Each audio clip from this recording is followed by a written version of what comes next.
क्या जी, इतने दिनों से आपसे कह रही हूँ कि घर में एक टीवी ले आइए, पर आप है कि सुनते ही नहीं। अरे भाग्यवान, नया टीवी कितना महंगा आता है, तुम्हें पता भी है।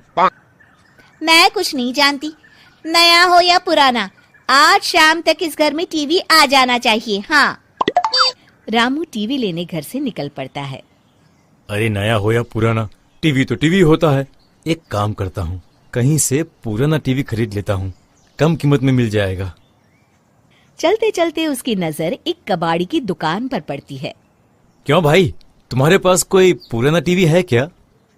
कबाड़ी वाला कुछ सोचते हुए कहता है, हाँ एक टीवी है, लेकिन बहुत ही खतरनाक है।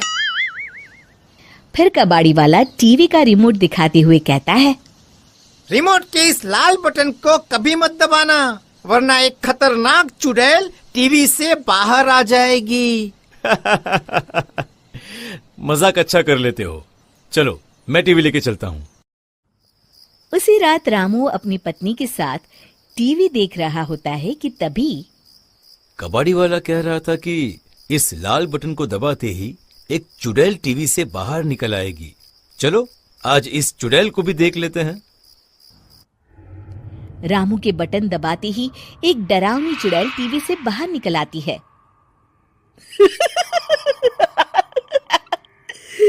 किसने मुझे जगाया? अरे अरे मर गया। अरे अरे ए भाग्यवान, ये तो बहुत डरावनी है। अरे ये आपने क्या कर दिया? अब हमारा क्या होगा? ये चुड़ैल तो हमें खा लेगी।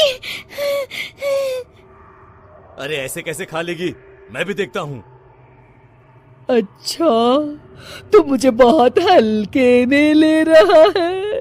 अभी तुझे मजा चखाती हूँ। चुड़ैल रामू का हाथ पकड़ लेती है। अब तू मेरे साथ टीवी के अंदर चलेगा। मैं अकेली बोर हो गई हूँ। अरे नहीं नहीं चुड़ैल दीदी, मैं तो मजाक कर रहा था, मुझे छोड़ दो। अरे भाग्यवान, तुम वहाँ खड़ी खड़ी क्या देख रही हो? मुझे बचाओ।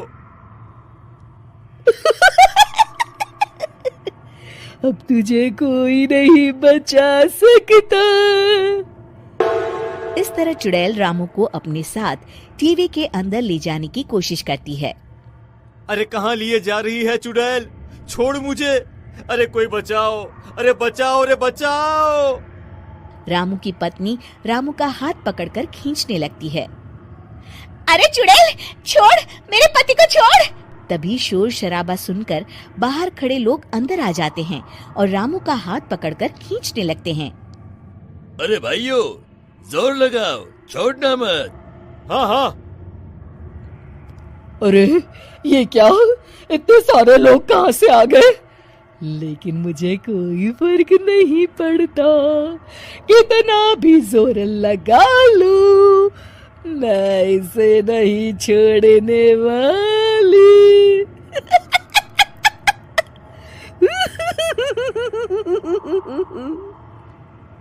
अरे क्या कर रहे हो बिरजू भाई? खाना खा के नहीं आए क्या? मुझे बाहर निकालो। अरे जोर लगा तो रहा हूँ, ये चुड़ैल तो मुझे खा जाएगी। बचाओ बचाओ बचाओ। तभी रामू की पत्नी उसके ऊपर पानी डाल देती है। अरे क्या बचाओ बचाओ चिल्ला रहे हो? टीवी लेने कब जाओगे जी? रामू अपने आप को देखता है और सब कुछ सपना था समझकर खुश हो जाता है और टीवी लेने बाजार की ओर चल पड़ता है। तभी उसे रास्ते में एक कबाड़ी की दुकान पर टीवी दिखाई देता है। टीवी ले लो, टीवी बहुत कम दाम में सस्ता टीवी ले लो। उस टीवी को देख रामू को चुड़ैल की याद आ जाती है और वो घबरा जाता है। अरे बाप रे, नहीं नहीं, मुझे मरना है क्या? मैं तो नया टीवी ही लूंगा। माँ, ये राधिका है, तुम्हारी बहू। राधिका गांव में हॉस्पिटल में नर्स का काम करती है। बस हम दोनों में दोस्ती हो गई और हमने शादी कर ली। राधिका, माँ के पैर छू। अरे चल हट, नालायक। अरे मैंने क्या क्या सपने देखे थे कि तेरी शादी किसी अमीर घर में करूंगी और दहेज में लाखों रुपए लूंगी, और तू गांव की इस मामूली लड़की को मेरी बहू बनाकर ले आया। लेकिन बेटे की जिद के आगे सुनीता देवी मजबूर हो जाती है। राधिका सुनीता देवी को फूटी आंख भी नहीं भाती थी। तुम चिंता मत करो भाग्यवान, हम दोनों मिलकर अपनी बहू को इतना सताएंगे कि वो हमसे तंग आकर ये घर छोड़कर चली जाएगी। फिर हम अपने बेटे की शादी किसी बड़े सेठ की बेटी से कर देंगे, ठीक है? अगले दिन सुनीता देवी अपने बेटे का कमरा साफ कर रही होती है। तभी बहू के सामान में उसे एक बड़ी बड़ी मूंछों वाले आदमी की तस्वीर दिखाई देती है और उसके कंधे पर एक बड़ी सी बंदूक टंगी होती है। तस्वीर के नीचे लिखा होता है डाकू मंगल सिंह। ये किसकी तस्वीर है बहू? ये मेरे पिताजी की तस्वीर है। बस फिर क्या था। ये सुनते ही सुनीता देवी के हाथ पैर कांपने लगते हैं। वो भागती हुई सीधा अपने पति के कमरे में जाती है। अरे गजब हो गया जी, गजब। अरे क्या हो गया भाग्यवान? हमारी बहू एक मशहूर डाकू मंगल सिंह की बेटी है। हे भगवान, अब क्या होगा? क्या कहा? डाकू मंगल सिंह? अरे मर गए रे। सुना है वो तो बड़ा ही खतरनाक डाकू है, मारता ज्यादा है गिनता कम है। लोग तो लोग, पुलिस वाले भी उसके नाम से कांपते हैं। अरे सुना है वो तो हर हफ्ते 2-4 लोगों का ऊपर का टिकट कटवा ही देता है। हे भगवान, अब हम क्या करेंगे? ये हमारे नालायक बेटे ने कैसी मुसीबत हमारे गले बांध दी। हाँ वो तो है, अगर हमने बहू को जरा भी तकलीफ दी तो उसका बाप मंगल सिंह हमें गोली से उड़ा देगा। अब जो मैं कहता हूँ उसे ध्यान से सुनो। तुम बहू से बिल्कुल घर के काम मत करवाना और ध्यान रहे उसे किसी प्रकार की तकलीफ नहीं होनी चाहिए, समझ गई ना? और ऐसा ही होता है। अगले दिन सुनीता देवी रसोई में खाना बना रही होती है कि तभी, ये क्या माँ जी, मेरे रहते आप खाना बना रही हैं? चलिए हटिए, मैं खाना बना देती हूँ। अरे नहीं नहीं बहू, तू यहाँ क्यों आ गई? जा, तू अपने कमरे में जाकर आराम कर, मैं खाना बना लूंगी। सुनीता देवी जिद करके राधिका को भेज देती है। फिर एक दिन, अरे फर्श पर कितनी धूल जमी है, माँ जी देखेंगी तो नाराज हो जाएंगी, मैं अभी यहाँ पोछा लगा देती हूँ। राधिका जैसे ही पोछा लगाने लगती है कि तभी उसके ससुर की नजर उस पर पड़ती है। बंसीलाल भागता हुआ वहां आता है। अरे नहीं नहीं बहू, तुम ये क्या गजब कर रही हो? बहू तो बेटी समान होती है और हम ना अपनी बेटियों से काम नहीं करवाते। तुम आराम से बैठकर YouTube पर किड लॉजिक चैनल की सास बहू की कहानियां देखो। वो लोग ना बहुत अच्छी अच्छी कहानियां बनाते हैं। सच? आप देखते हैं? अरे मैं तो रोज देखता हूँ। शहर की बहू तो मेरी फेवरेट कहानी है। हाँ, ये कहकर बंसीलाल पोछा लगाने लगता है। इस तरह राधिका के सास ससुर सारा दिन उसकी खुशामद में लगे रहते हैं और उसे किसी महारानी की तरह रखते थे। कैसा लगा बहू? पिज्जा टेस्टी तो है ना? अच्छा, मीठे में क्या खाओगी बोलो तो? माँ जी, मुझे तो काजू कतली बहुत पसंद है और उसके बाद 1 गिलास लस्सी मिल जाए तो मजा आ जाएगा। ये सुनते ही सुनीता देवी अपने पति को कोहनी मारते हुए कहती है, अरे सुना नहीं बहू क्या मांग रही है? जल्दी से भागकर बाजार जाइए और सब खरीद कर ले आइए। हाँ हाँ भाग्यवान, अभी जाता हूँ। राधिका की तो 5 उंगलियां घी में थी। वो तो अपने ससुराल में मजे कर रही थी। दूसरी तरफ राधिका की सास उसके लिए कभी नई साड़ी खरीद लाती तो कभी उसके लिए नए गहने बनवा देती। फिर एक दिन डाकू मंगल सिंह अपनी बेटी राधिका से मिलने अपने आदमियों के साथ आता है। उन सबको देखते ही राधिका के सास ससुर डर के मारे कांपने लगते हैं। मर गया रे, डाकू मंगल सिंह तो सच में कितना डरावना दिखता है, ऊपर से इतनी बड़ी बंदूक लेकर घूमता है। कैसे हैं समधी जी? क्या हुआ? आप इतना घबरा क्यों रहे हैं और आपको इतना पसीना क्यों आ रहा है? आपकी तबीयत तो ठीक है ना? जी अभी तक तो ठीक है, पर लगता है बहुत जल्द खराब होने वाली है। क्या कहा आपने? जी जी, कुछ नहीं, बताइए बताइए कैसे आना हुआ। दरअसल आज आपके शहर में हमारी नाटंकी मंडली का प्रोग्राम है, तो इसी बहाने सोचा बेटी का ससुराल भी देखता चलूं। ये सुनते ही राधिका के सास ससुर हैरान हो जाते हैं। क्या कहा? आप नौटंकी में काम करते हैं? हाँ माँ जी, पिताजी डाकू की एक्टिंग बहुत अच्छी करते हैं। उन्हें तो कई अवार्ड भी मिल चुके हैं। और ये बंदूक, ये तो असली लगती है। तभी राधिका के पिताजी अपनी नकली मूंछ निकालते हुए कहते हैं, इस मूंछ की तरह यह बंदूक भी नकली है। ये तो छर्रे वाली बंदूक है। इससे तो मैंने आज तक चिड़िया भी नहीं मारी। और खोदा पहाड़ और निकला चूहा। इसका बाप तो मामूली नौटंकी वाला निकला और हम इससे डर कर बहू की नौकरों की तरह सेवा कर रहे थे। आपने सही कहा जी।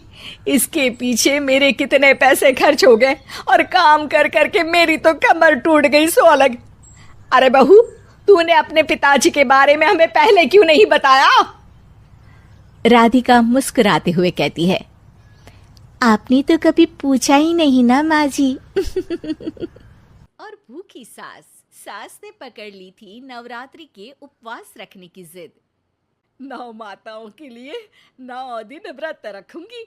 मैया की भक्ति में शक्ति है। मैया हमारे परिवार को अपना आशीर्वाद जरूर देंगी। लेकिन अपना शरीर तो देखिए माँ जी, आपका एक पाँव घर में रहता है और एक पाँव डॉक्टर के यहाँ।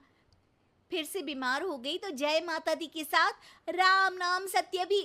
अरे राम राम राम, कैसी बातें कर रही हो बहू? राम नाम सत्य हो मेरे दुश्मनों का। मुझे व्रत रखने से मत रोको बहू। वरना देवी माँ नाराज हो जाएंगी। नहीं, तुम्हारी सासु माँ नाराज हो जाएंगी। अरे पर माँ, भूखे क्यों रहना है? देवी माँ थोड़ी ना चाहती होंगी कि उनके भक्त भूखे रहें। और आपकी तो सारी मनोकामना पूरी हो चुकी है ना माँ। लालच है बेटा, लालच बुढ़ापे में भी खत्म नहीं होती। अरे तुम चुप करो जी। तुम्हारी भी उम्र है भक्ति भाव करने की। ज्यादा बड़बड़ की ना तो तुमसे भी उपवास रखवा लूंगी। हाँ। अरे रौद्र रूप की उदाहरण कर रही हो मेरी माँ। रख लो व्रत। ठीक है माँ, बस अपनी हेल्थ का ध्यान रखना। अरे उसकी चिंता तुम मत करो बेटा। मैंने टीवी पे देख लिया है कि व्रत में क्या क्या खाने से शरीर में कमजोरी नहीं होती। अच्छा ही है, वरना ऐसा ना हो कि 9 दिन के बाद तुम मैया के द्वार की जगह सीधा हरिद्वार। अरे तुम मुझे हरिद्वार क्यों भेजना चाहते हो? क्योंकि अब तुम्हें मायके तो भेजने से रहा। बाबूजी, क्यों माँ को परेशान करते रहते हो? अच्छा माँ, ये बता दो कि आपको व्रत में खाने के लिए क्या क्या चाहिए होगा? सास के सामने सब हार जाते हैं।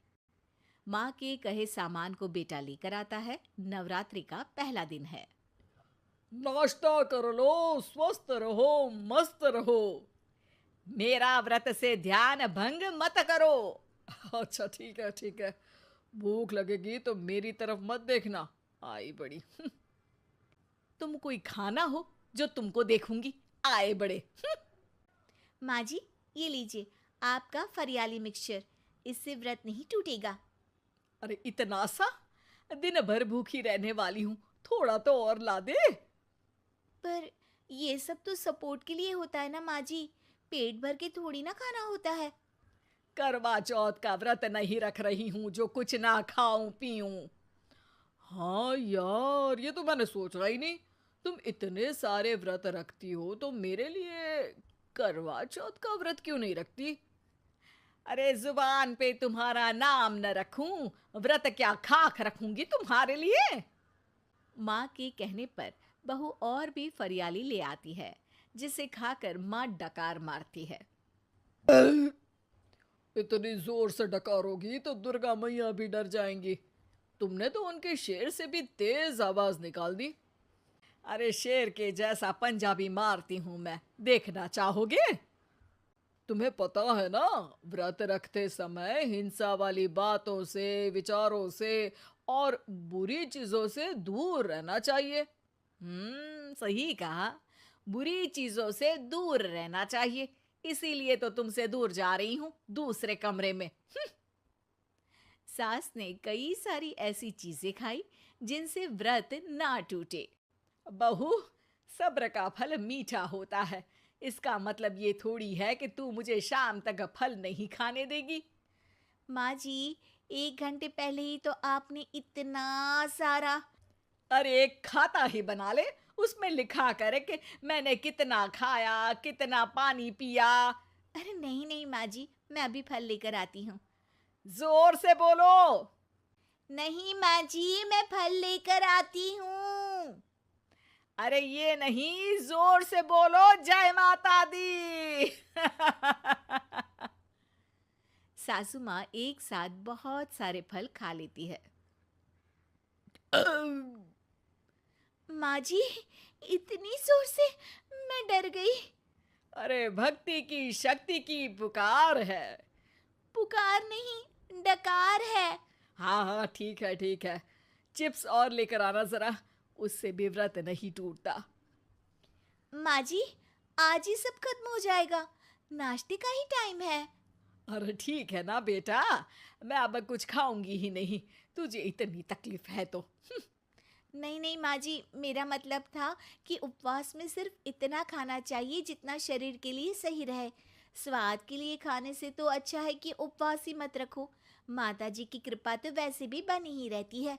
अरे वाह बहू वाह, एक ढोलक और हारमोनियम भी लेकर आना और प्रवचन करने लग जा। श्री श्री 108 बहु ईश्वरी माता। माँ जी, मैं आपके लिए चिप्स लेकर आती हूँ। बहू की सही सलाह को भी सास नजरअंदाज कर देती है। थोड़ी देर में बहू सास को चिप्स लाकर दे देती है। आलू की चिप्स, आहा मजा आ गया। आलू किसी भी सब्जी में चला जाता है। आलू पनीर, आलू पालक, आलू टमाटर, आलू भिंडी और तो और पराठे में भी चला जाता है। वैसे ही इंसान को भी हर स्थिति में आलू जैसा होना चाहिए। थोड़ी देर में वहां ससुर जी आते हैं। क्या चिप्स खा रही हो? अरे नहीं जी, दिख तो चिप्स ही रही है। अरे तो पूछ क्यों रहे हो? अरे गुस्सा क्यों हो रही हो? उपवास में गुस्सा नहीं करना चाहिए। और ऐसा तो है नहीं कि सिर्फ तुम उपवास करती हो, हमने भी तो किया होगा कभी। नहीं जी नहीं, तुम तो कर ही नहीं सकते। तुम उपवास में भी भेजा खाओगे और भेजा खाने से उपवास टूट जाता है। अच्छा थोड़ी सी चिप्स मुझे दे दो, मन ललचा रहा है। नहीं, उपवास के लिए है। तुम अपना खाना खा लेना जो भी बने। पूरा दिन सास कुछ ना कुछ खाती रहती है। जैसे ही रात होती है, बस उपवास हो गया, अब मैं खाना खाऊंगी। जो दिन भर से खा रही थी उसको क्या बोलते हैं? बाबूजी क्यों माँ को परेशान करते रहते हो? अरे लड़के, तेरी माँ दिन भर से इतना खा चुकी है कि देश में भूखमरी की समस्या इसी की वजह से बढ़ रही है। और खाने की दिक्कत नहीं है, कितना भी खाए लेकिन सेहत इधर उधर होती रहती है। कुछ ऊपर नीचे हो गया तो तेरी माँ खाने के बाद हाथ धोएगी और तू अपनी माँ से हाथ धो बैठेगा। अरे इत्तू सा तो खाया था, उपवास भी ना तोड़ू क्या? ठीक है, नहीं खा रही बस।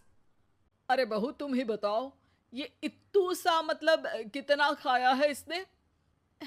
ना जी ना, मैं कुछ नहीं बोलूंगी। खाना दे रहे हो या नहीं, या 9 दिन बिना जल के उपवास रख लूं? देने के लिए धमकी अच्छी है, सुनने में भी डरावनी लग रही है, पर जैसे तुम्हारी जुबान में स्वाद का खून लगा है ना, तुम भूखी नहीं रह पाओगी। मैं कसम खाती हूँ जी। अरे देखो, कसम भी खाओगी तुम। अरे कुछ और दे दो इसको खाने को। ये ले, दाल चावल खा ले बस। डॉक्टर भी कहते थे कि माँ को आए दिन पेट से जुड़ी समस्या रहती है। बस इसी के लिए घर वाले पहले उन्हें उपवास नहीं करने दे रहे थे, लेकिन जब उपवास करने दिया तो माँ ने इतना फरियाली खाया कि घर वालों की चिंता बढ़ा दी। और जैसा कि घर वालों को डर था, अगले दिन उनकी तबीयत खराब भी हो गई। डॉक्टर को बुलाना पड़ा। अरे जितनी बार आप बीमार होते हो उस हिसाब से तो मुझे एक क्लिनिक आपके घर में ही खोल लेना चाहिए। या फिर क्लिनिक में ही इनका एक अलग कमरा बनवा देते हैं डॉक्टर साहब। बाबूजी, पिताजी, मेरे जनक, क्यों हमेशा मजाक करते रहते हो? डॉक्टर साहब, माँ का पेट खराब है। क्या खाया था? जो मिला, जो दिखा, सब कुछ। अरे बस भी करो जी। बस तो तुमको करना था खाते वक्त। देखिए, खाना अच्छी बात है और उपवास भी आदमी को रखते रहना चाहिए, लेकिन तब जब शरीर लायक हो। पहले दिन ही बीमार हो गई तो 8 दिन कैसे होगा? आप व्रत मत रखो और खाने पीने पे ध्यान दो। मैं गोलियां दे रहा हूँ। आप भी कुछ खाने को ही दे रहे हो? हाँ, इससे जल्दी ठीक हो जाएंगी। समझ गई हैं आप? अब तो ठीक ही होना है ना मुझे। जोर से बोलो। जय माता दी। जय माता दी। जय